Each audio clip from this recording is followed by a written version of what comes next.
Good morning and welcome back to Grace Talks. I'm a little late in June doing this one, but I thought I would do it today while I'm in my chapel.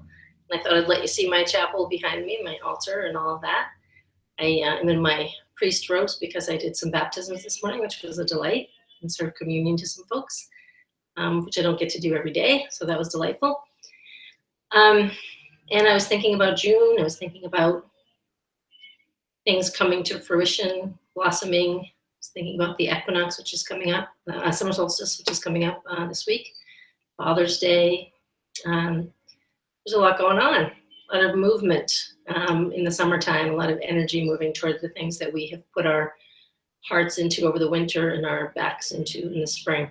So I hope you're enjoying the beautiful weather. Today it's getting a little bit sunny out, and I wanted to talk to you about that kind of threshold or liminal space, as it's sometimes called, of moving into a new season. So the summer solstice is a time when the distance between heaven and earth is less far, and it gives us an opportunity to step over the threshold as we notice that we're at a place where things might be changing, or things might be moving forward, or we're wanting to move into the fullness of something new that's really blossoming and starting to bear fruit.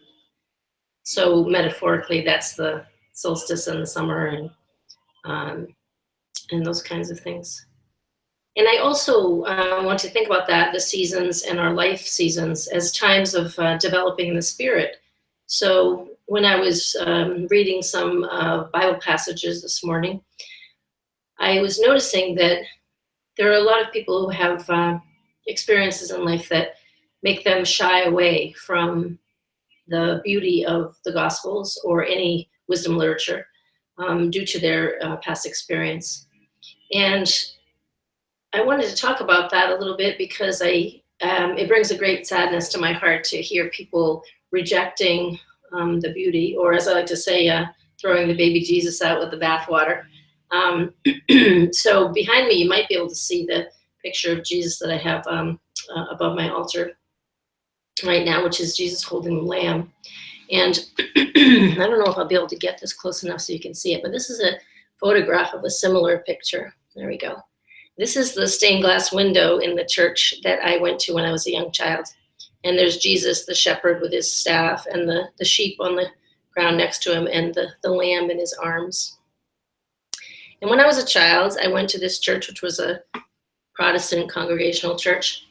And I would stare at that stained glass image, and I would imagine that I was the lamb in Jesus's arms, that I was the one that he was looking on so fondly, that he would go after no matter what, would never forget me, would never leave me behind. And I remember sitting in that church with a wonderful man who was the pastor, Reverend Cleveland, who lived across the street from my grandmother, who I just was in awe of. He was kind of a mystery to me, but in a good way. And I would go and visit him sometimes, and he gave me a book of his poetry, and I feel blessed to have known him, that he really had a big impact on my life. And when I would go to church and stare at that image, I felt so close to God and so close to Jesus. Like I really was held in his arms. And I tried, when they had the children go downstairs to do their Sunday school, I tried to make myself invisible and stay there so I could hear what the wise Reverend Cleveland had to say, and so that I could just sit in the presence of that beautiful stained glass, reminding me that I am the lamb in Jesus's arms. And as we grow and age and have life experience, we sometimes have difficult experiences that make us forget that we are that lamb in the arms of Christ, or make us feel like we're not worthy of that anymore. And that is such a sadness to me, and I'm sure to God and to Jesus and Mary and the angels, that we would expel ourselves from that beautiful place of feeling held and comforted and protected and loved unconditionally. So I like to think about this time of year. The equinox and solstices are very powerful times where we can tune back into our own innocence, our own beauty, our own truth as being the lamb that the Christ would go after if we were lost. and continue to go after, calling to us, awaiting our return, awaiting the blessing of being reunited in Christ with God. And that blessing has nothing to do with the institutions of religion and the guilt of religious institutions that many people carry, or the aberrations of Jesus' teaching. Jesus came to teach something very simple. He came to teach love and forgiveness, and his compassion and mercy for the suffering of humankind and for our being lost away from, like the prodigal son, away from the truth of our birthright as children of God, as creations of divine love, like every other creation in nature. So I didn't do a video earlier in the month because I was away on vacation, spending a lot of time in nature, which was very rejuvenating for me. And then I got a little cold and I was sick for a bit. I was contemplating, what would I like to say and when should I say it? So today, when I finished my chapel duties, giving the sacraments to the lovely folks who came here today, I felt it would be a good time to share the joy and the gratitude that I feel in my heart and that I hope to reignite in your hearts.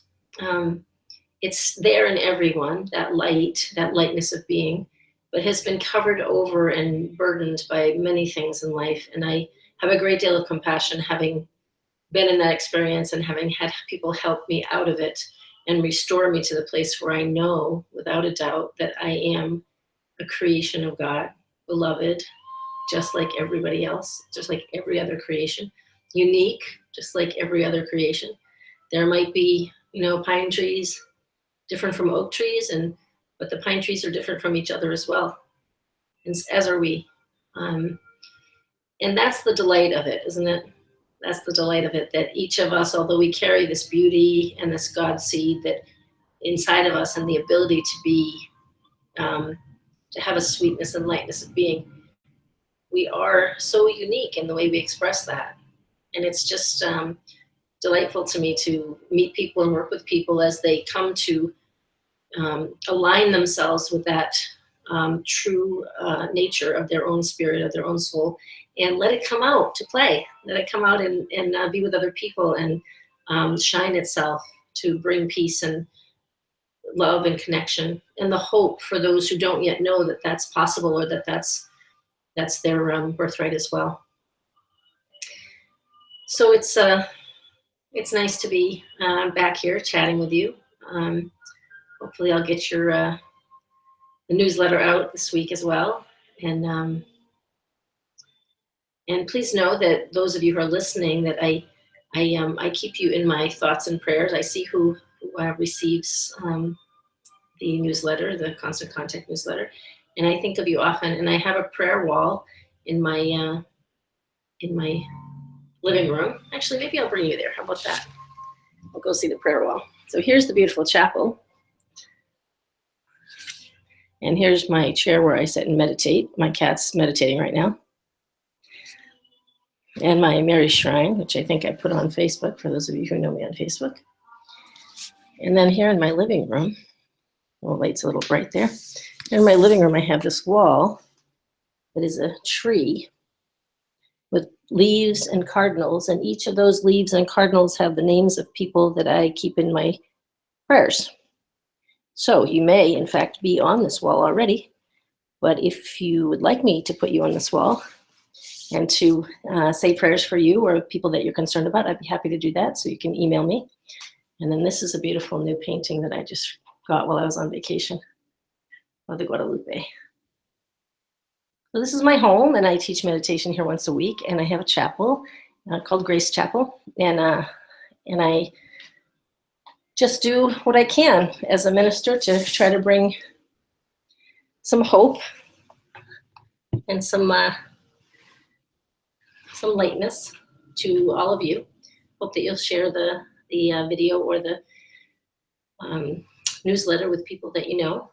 And please contact me if you are in need of prayers or support in any way, and I'd love to work with you. Okay. Blessings to you in this summer solstice week. Tune in remembering that there's a lot of energy there for you to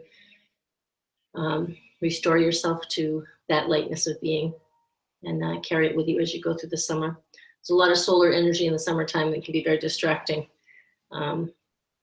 Parties and beach time and fun stuff.